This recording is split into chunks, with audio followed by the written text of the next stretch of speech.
Welcome back to the channel everybody, and to another dollar deals video. This being the 8th in the series, in which I select 5 games from the eShop deals section, all priced at only a couple of dollars, and give them a play to see whether or not they're worth your time and cash.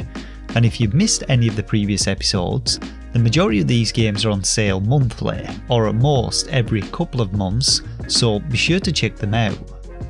Today though, I have some classic platforming, a high-speed racer, and a very unusual simulator for you. So drop a like, subscribe for more dollar deals as well as regular Switch reviews,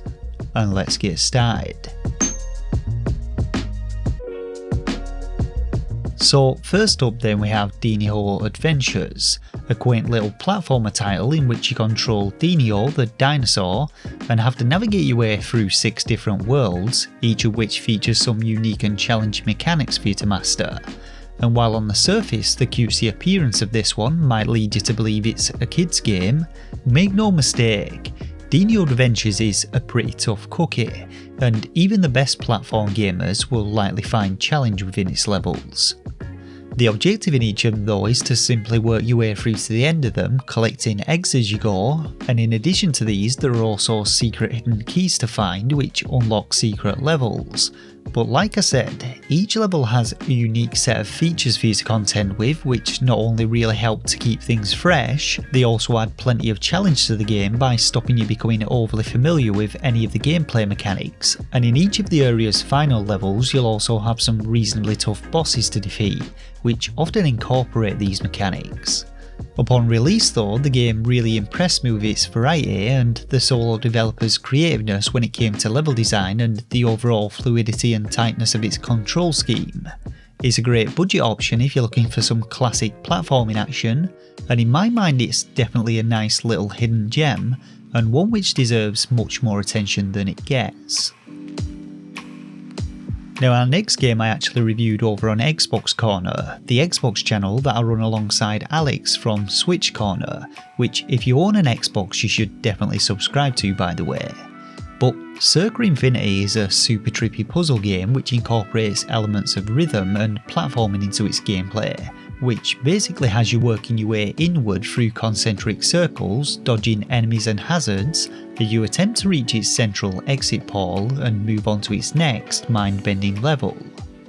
Like our previous game though, this one offers a considerable level of challenge, partly down to its hypnotic trippy visuals which force you to try and take in everything it's throwing at you and focusing on the important obstructions ahead of you, and partly because navigating these requires some precise movements and quick reactions from the player.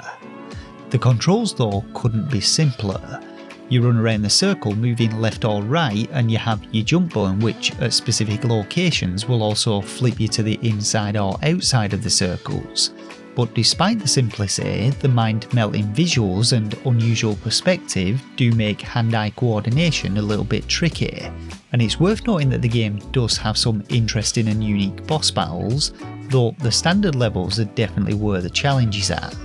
An interesting one though to say the least, and well worth a play in my opinion.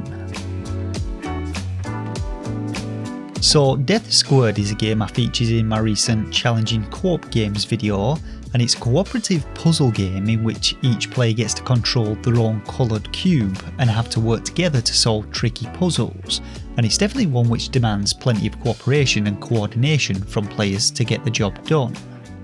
The game has 2 game modes though, an 80 level campaign mode for 1 to 2 players, and a party mode consisting of 40 levels for up to 4 players. But in each of them the objective is for each player to move their own cube into its respective end goal, and while things start off relatively tame, as you work your way through them, new mechanics are introduced to levels which really ramp up the difficulty and complexity of them.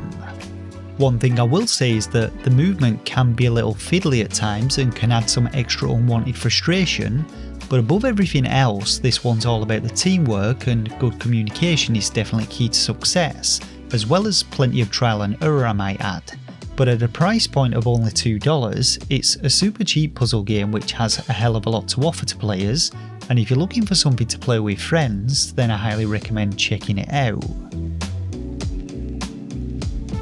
Now when it comes to genres, for me racing games are way down the list in terms of my favourite, but over the past few years there have been a select few which have really managed to grip me, and our next game, HotShot Racing, was one of them.